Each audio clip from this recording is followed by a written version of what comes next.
नमस्कार दोस्तों, आज हम बात करेंगे कोचिंग इंडस्ट्री के बारे में। जी हाँ दोस्तों, जिस तरीके से भारत में कंपटीशन की कोचिंग की तैयारी करने वाले तमाम कुकुरमुत्ते की तरह संस्थान उग गए हैं, उससे क्या हुआ है दोस्तों कि भारत का जो भविष्य है, आने वाला भविष्य, जो कि हमें यूरोप और अमेरिका से या चाइना से हमें जो टक्कर लेनी है, उसमें हम पीछे होते जा रहे हैं। कहीं ना कहीं हमारे साथ ये हो रहा है कि हमारे जो बच्चे हैं वह बचपन से ही यह देख रहे हैं कि हमें सरकारी नौकरी करनी है और उनके अंदर कुछ नया कुछ करने की जो जज्बा है वो ख़त्म होता चला जा रहा है।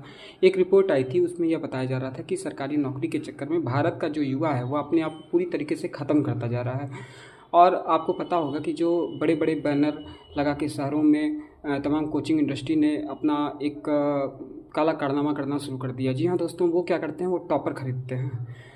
टॉपर खरीदने के साथ साथ उनके अंदर ये है, वो आपको ये भरोसा दिलाते हैं कि आप हमारे कोचिंग में आइए और हम आपको सिलेक्शन देंगे। जी हाँ दोस्तों, आप बस नामांकन कराइए कोचिंग में और हम आपको सेलेक्ट कराएंगे।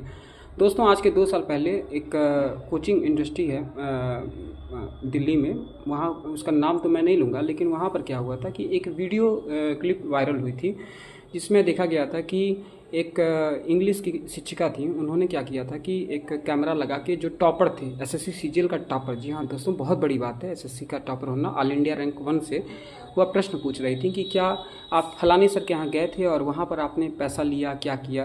तो एक तरीके से क्या है कि वहाँ पर एक दूसरे को गिराने की जो पद्धति है वो चल रही है। एक दूसरे में कोचिंग इंडस्ट्री जो है वहाँ पर लोग अपने अपना संस्थान खोले हुए हैं, एक दूसरे को कुत्ते की तरह पागल हो गए हैं, एक दूसरे के पीछे पड़ रहे हैं और बच्चों को बस आकर्षित किए जा रहे हैं, मोटिवेशन दिए जा रहे हैं कि आप बस हमारा मोटिवेशन का चूरन चाटिए और आप कहीं ना कहीं बहुत बड़े पद पर बैठ जाएंगे। लेकिन आप दोस्तों, आपको पता ही है कि हमारी जो स्कूलिंग जो है या जो कॉलेज है वो अच्छा ना होने के कारण हमारे अंदर जो नॉलेज होती है उसकी कमी होती है, जिसको आप कोचिंग के द्वारा नहीं पूरा कर सकते हैं। क्योंकि आज के समय में आप देखिए कि यूपीएससी की बड़ी बड़ी कोचिंगें हैं और बहुत बड़े बड़े दावे करती हैं, लेकिन जब आप सिलेक्शन की बारी आती है तो वह कहीं ना कहीं उनके उंगली में अगर 10 उंगली से भी कम सिलेक्शन होते हैं। तो आप इसी से सोच लीजिए कि क्या स्थिति है। जो दिल्ली के मार्केट हैं, जो कि पूरे देश में छाए हुए हैं, सोशल मीडिया पे छाए हुए हैं, लेकिन जब रियलिटी देखी जाती है, तो सिलेक्शन देखा जाता है, तो उनकी कोचिंग से नाम मात्र के सिलेक्शन होते हैं, 3 सिलेक्शन 4 सिलेक्शन होते हैं। तो आप इसी से अंदाज़ा लगाइए कि मोटिवेशन बेचना अलग बात है, लेकिन रियलिटी में ग्राउंड पे उतर कर